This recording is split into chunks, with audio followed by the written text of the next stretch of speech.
Major joins us now from the White House. Major, the administration's anger towards supposed fake news is no secret, but now President Trump seems that he feels legitimized by CNN's inaccurate reporting, and this is after a series of no-camera press briefings. Where do you see the relationship with the press corps going from here? Well, let's set that question aside for just a second, Errol, and talk about how today developed. As you mentioned, on-camera White House press briefings have been growing more and more infrequent in the last couple of weeks here at the White House. And it wasn't until this morning that the White House press corps was notified that there would be an on-camera briefing. That news came to us about 9:15 or 9:20 this morning.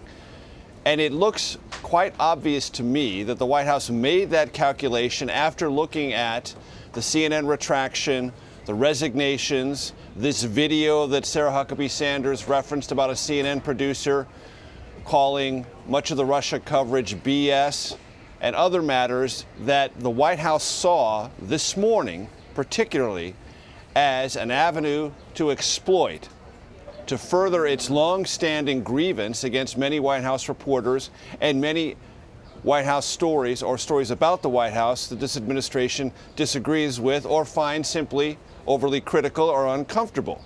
So the White House, it appears obvious, made a calculated choice to go on camera today to drive this particular message that the news media is irresponsible and to try to conflate one story that CNN publicly apologized for and retracted, and 3 journalists lost their job over, into an entire indictment against all of the news media and those that are skeptically and critically covering this administration.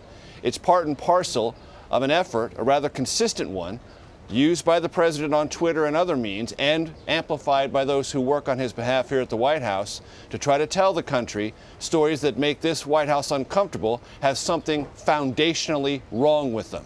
Now, lots of White Houses have tried it. No White House that I've ever covered has tried to exploit it to the degree this White House has. What this will do to the relationship going forward? Well, reporters have to know when you cover the pinnacle of power in American politics, the terrain is rough and not always comfortable. That's a reality. Has been with previous administrations, it certainly is with this one. So you show up every day, you do your job as accurately and as critically as you possibly can, and by critically I mean you ask questions that get to the underlying truth as best you possibly can. And you take whatever blowback comes from whatever administration you cover, and then you start the next day and do it all over. That's how it works. And that's something you will continue to do. And it's also a fact that in many ways, the White House, not just this one, but previous administrations have found ways to use press coverage and the press to their advantage when they're trying to communicate the details of a policy or an agenda item they want to push. Healthcare is an example of that. Today, the White House suffered a setback on that front, with the Senate announcing it will delay its vote. How is President Trump and his administration responding to that? Well, they're trying to put the best face possible on a very embarrassing situation.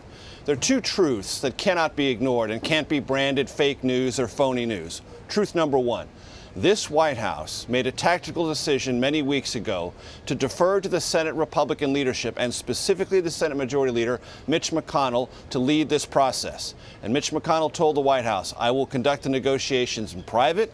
There'll be no committee hearings. There'll be no committee processes that the public can watch or evaluate, no amendments debated and voted on in public, as the House Republicans did. Leave it to me. I will use this closed-door process. I will build a consensus, and I will get this to the floor of the Senate and have it voted on by July 4th. And the White House acceded to that strategic request from the Senate Republican leadership and Mitch McConnell, the Senate Republican leader.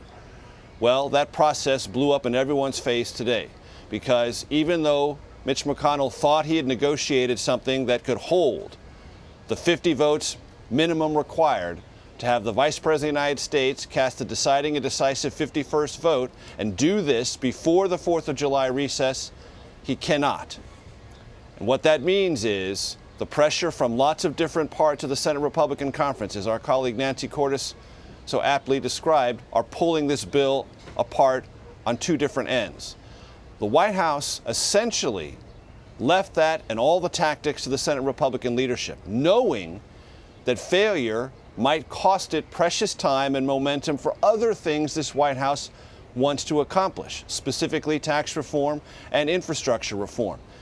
This White House knows those items are now backed up, possibly for weeks, if not months, because all of the remaining month of July is going to be devoted to trying to deal with this health care issue, which means these other big agenda items are going to be delayed.